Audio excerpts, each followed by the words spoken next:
Hello, movie lovers. Welcome back to The Movie Hunter.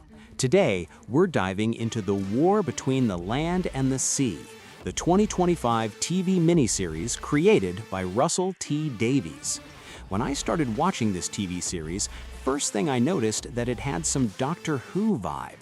The way they made it, the style, and etc. I was thinking it's normal, as it's also from BBC, and it's British science fiction series, and those familiar vibe is normal. After watching, I actually learned that this miniseries is actually part of the Doctor Who franchise, known as the Whoniverse. As I didn't follow Doctor Who franchise for a while, it hooked me with its thought-provoking sci-fi ideas and strong messages. I'm giving it an 8 out of 10. Stick around to hear what worked, what didn't, and I need your help picking my next watch. Before we dive deeper into this British science fiction miniseries, I'd love your support for The Movie Hunter. Please hit that like button and subscribe. It means the world to me. Thanks so much in advance for joining the hunt. The War Between the Land and the Sea premiered on BBC One on December 7, 2025, with its first 2 episodes, and the last episode aired on December 21st, just 5 episodes total. It's coming to Disney Plus in 2026. Right now, it's sitting at 6.2 out of 10 on IMDb from about 3,800 votes and an 86% critic score on Rotten Tomatoes with a 61% audience popcorn meter.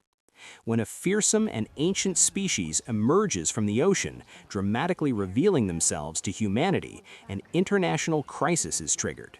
With the entire population at risk, units step into action as the land and sea wage war. Starring Russell Tovey as Barclay, Pierre Dupont, a low-level unit transportation logistics manager who is unexpectedly appointed as humanity's ambassador, and Gugu Mbatha-Raw as Salt, a Homo amphibia who serves as ambassador of the Homo Aqua. Their performances are also good. Gemma Redgrave, Colin McFarland, Alexander Devrient, and Ruth Madeley reprise their roles from Doctor Who. The story from the first episode got my attention.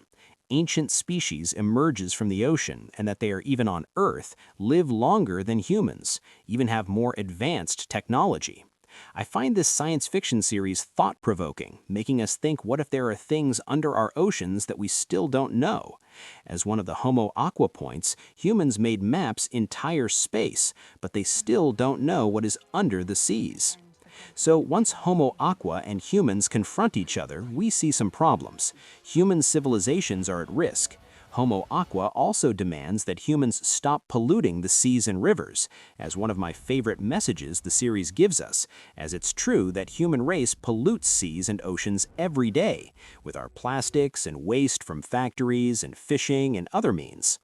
Second thing that series points is that how self-destructive is human race. We don't need Homo Aqua war. In history, we have many wars that millions of people died. We killed each other, not Homo Aqua or not any other alien race. So 2 things I loved from the series, pointing out to ecological crisis and pollution, and also our violent side. Another thing I loved is that bond between Salt and Barclay. Shows that there can be some connection or true love between 2 different species. But there are things from series I had to question.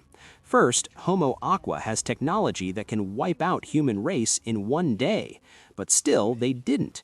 And the technology that they made all those plastic waste rain from sky to major cities on Earth. So with this technology, they can do whatever they want, but still didn't. There is for me some kind of hole in the plot. Second thing is that the title says war, but there is not actual war. If any viewer will look for any real war, there is none. The title needs some correction. Lastly, something I liked but also made me so sad, the ending. Can't say much as don't want to give spoilers.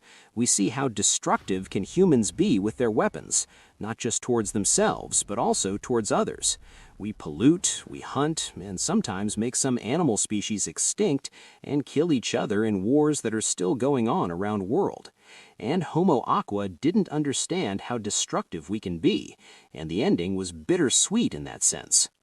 In general, I give this series 8 out of 10. thought-provoking eco-messages, human flaws, and that interspecies bond make it stand out, even with some plot questions and no real war. Overall, I'm giving The War Between the Land and the Sea an 8 out of 10. It's a smart, emotional addition to the Whoniverse with timely warnings about pollution and our destructive nature. I'd recommend it to sci-fi fans who want something deeper than just battles. That's it for this Whoniverse review. What did you think of The War Between the Land and the Sea? Did the ecological messages, the human flaws, or the bittersweet ending hit you? Drop your thoughts in the comments, and here's a big one. Suggest a series or movie for my next watch.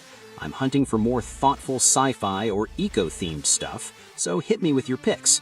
If you enjoyed this video, please give it a thumbs up, hit that subscribe button, and ring the bell so you don't miss the next hunt. Thanks for joining me. See you in the next one.